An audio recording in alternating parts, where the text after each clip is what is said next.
Shalom, kita berjumpa dalam Victorious Devotion hari ini. Bapak Ibu Saudara yang dikasih Tuhan, kita terus datang menghampiri tahta kasih karunia Tuhan. Kita akan membaca dan merenungkan kebenarannya yang menjadi pedoman dan fondasi dalam seluruh kehidupan kita. Baik Bapak Ibu Saudara yang dikasih Tuhan, sebelumnya mari kita bersatu dalam doa. Kita berdoa. Bapak yang baik, kami bersyukur untuk hari ini. Terima kasih untuk kebaikan Tuhan, terima kasih untuk penyertaan Tuhan. Dan kami terus mau mendasari kehidupan kami dengan membaca dan merenungkan kebenaran firman-Mu, karena kami percaya firman-Mu adalah dasar dalam seluruh kehidupan kami. Terima kasih Bapa di surga, karena itu mari Engkau hadir bersama dengan kami. Kami akan buka telinga kami buka hati kami untuk menerima kebenaran firman-Mu. Engkau rapi hamba-Mu dan layakkan hamba-Mu yang akan menyampaikan renungan pada hari ini. Dalam nama Tuhan Yesus kami berdoa, haleluya, amin.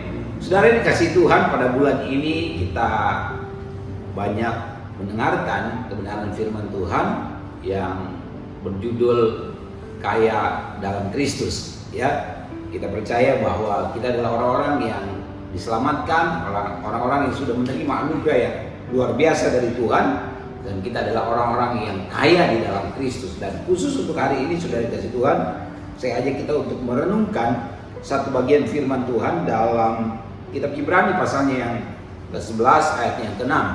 Demikian firman Tuhan, saya akan bacakan. Ibrani pasalnya yang ke-11 ayat yang ke-6, demikian firman Tuhan. Tetapi tanpa iman tidak mungkin orang berkenan kepada Allah.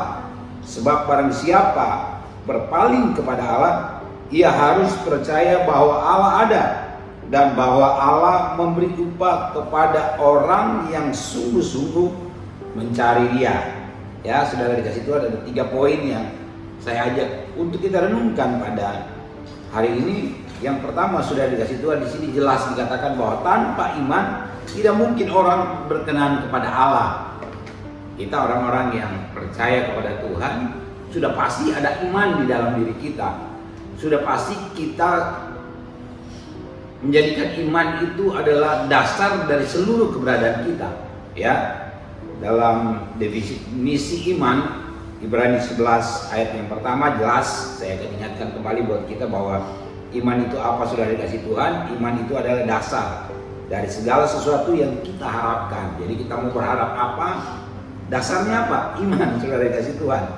Ya, dan bukti dari segala sesuatu yang tidak kita lihat. Jadi kita harus sungguh-sungguh memiliki iman supaya kita berkenan kepada Tuhan. Ya, kita mau mengharapkan apa, saudara kasih Tuhan, dari Tuhan? Ya, dasarnya itu adalah iman. Ya, marilah biarlah kita mendasari seluruh kehidupan kita dasari kepercayaan kita dasari pengikutan kita kepada Kristus dengan apa? Dengan iman, saudara di Tuhan. Dan kalau iman itu sungguh-sungguh ada dan nyata dalam hidup kita, ayat firman Tuhan ini berkata bahwa kita pasti adalah orang-orang yang berkenan kepada Tuhan. Yang kedua, saudara dikasih Tuhan, oleh iman kita mendekat kepada Allah dan percaya bahwa Allah ada. Ya, tanpa iman kita nggak akan percaya bahwa Allah itu ada, saudara dikasih Tuhan. Allah itu kan transenden. Allah itu sangat jauh, ya, sulit untuk kita jangkau dengan pikiran kita yang terbatas. Tapi kita percaya akan keberadaan Allah dengan apa? Ya, dengan iman, saudara dikasih Tuhan. Nah, di sini dilanjutkan pada bagian B dikatakan, sebab barang siapa berpaling kepada Allah, ia harus percaya bahwa Allah ada. Nah, sebenarnya kalau diterjemahkan dari bahasa aslinya, yang paling tepat adalah sebab barang siapa yang mendekat kepada Allah, ya, siapa yang menghampiri Allah, ya, ia harus percaya bahwa Allah ada. Jadi kalau kita mendekat kepada Tuhan, kalau kita menghampiri Tuhan, kalau kita sungguh-sungguh punya hubungan yang pribadi dengan Tuhan, ya, kita pasti percaya bahwa Tuhan itu ada.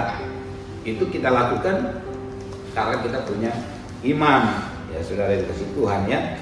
Jadi biarlah setiap kita dengan iman yang kita miliki, kita mendekat kepada Tuhan, ya. Kita semakin intim dengan Tuhan, kita sungguh-sungguh menghampiri Tuhan, dan Tuhan itu sungguh nyata dan ada saudara yang kasih Tuhan ya, bukan sesuatu yang sifatnya sesuatu yang tidak bisa kita hampiri ya. Tuhan itu bisa kita hampiri, kita bisa mendekat sama Tuhan dan kita bisa merasakan kehadiran Tuhan asal kita betul-betul menghampiri, mendekat kepada Tuhan dengan iman yang kita miliki ya. Yang ketiga sudah dikasih Tuhan dikatakan di sini yang pada bagian terakhir, bagian C dari ayat yang ke-6 sini, bahwa Allah memberi upah kepada orang-orang yang sungguh-sungguh mencari Dia. Ya, jadi yang ketiga saudara yang dikasih Tuhan yang kita renungkan bahwa setiap upaya kita, setiap usaha kita dengan iman yang kita miliki untuk mencari Tuhan, begitu ya. Memang bukan karena hebatnya kita, bukan karena usaha kita sehingga kita bisa menemukan Tuhan, tapi karena inisiatif Tuhan lah yang membuat dirinya kita menemukan Dia, sudah dikasih Tuhan. Tapi segala upaya kita di dalam Tuhan, yang sudah di dalam Tuhan ya, kita ini kan sudah di dalam Tuhan, artinya bahwa kita sudah punya iman di dalam Tuhan, iman di dalam Kristus. Dengan iman yang ada di dalam Tuhan itu kita mencari Tuhan. Dikatakan di sini bahwa semua upaya, semua usaha kita, orang-orang yang mencari Tuhan dengan sungguh-sungguh ya, kita pasti akan memperoleh yang namanya upah gitu ya. Walaupun memang motivasi kita ikut Tuhan, dasar kita, alasan kita ikut Tuhan itu bukan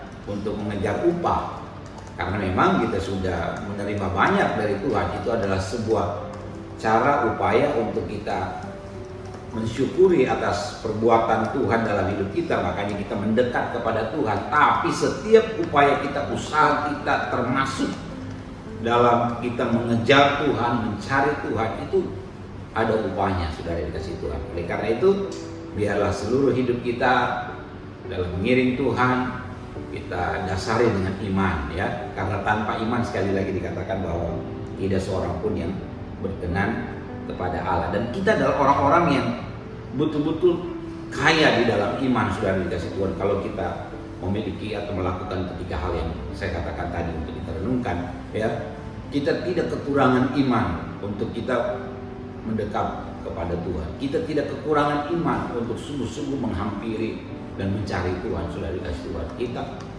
adalah orang-orang yang sudah dikaruniakan iman yang sedemikian luar biasa. Tinggal bagaimana kita mengaktifasi iman itu dari kehidupan kita ya. Dalam Yakobus 2 ayat yang kelima, di sana dikatakan, dengarkanlah hai saudara-saudara yang kukasihi, bukankah Allah memilih orang-orang yang dianggap miskin oleh dunia ini untuk menjadi kaya dalam iman dan menjadi ahli waris kerajaan yang telah dijanjikannya kepada barang siapa yang mengasihi Dia. Kita mungkin orang-orang yang secara pandangan mata orang dunia, orang-orang yang miskin secara materi, kedudukan dan jabatan kita bukan di posisi yang tinggi, sudah dikasih Tuhan. Tapi ada satu hal yang dikatakan oleh Yakobus, bahwa kita adalah orang-orang yang dipilih oleh Tuhan gitu ya, orang-orang miskin yang dipilih oleh Tuhan untuk menjadi kaya dalam iman. Dan di sini dikatakan bahwa kita adalah ahli waris dalam kerajaan Allah yang telah dijanjikan. Oleh karena itu kita jangan pernah berkecil hati. Siapapun kita, sudah dikasih Tuhan, latar belakang kita seperti apapun, kita adalah orang-orang yang kaya dalam iman. Dengan iman itulah kita bisa bermegah di dalam Kristus ya. Bukan mau sombong dengan iman yang kita miliki, tapi kita bangga dengan keberadaan kita. Kita adalah orang-orang yang sungguh-sungguh telah menerima kasih karunia yang luar biasa dari Tuhan ya. Dan saya akhiri dengan quotes dari seorang hamba Tuhan yang terkenal, namanya John Wesley, sudah dikasih Tuhan. John Wesley pernah bilang begini, iman adalah kunci yang membuka pintu kepada kekayaan Allah yang tak terbatas ya. Jadi dengan iman yang kita punya, itu juga menjadi kunci bagi kita menurut John Wesley untuk memperoleh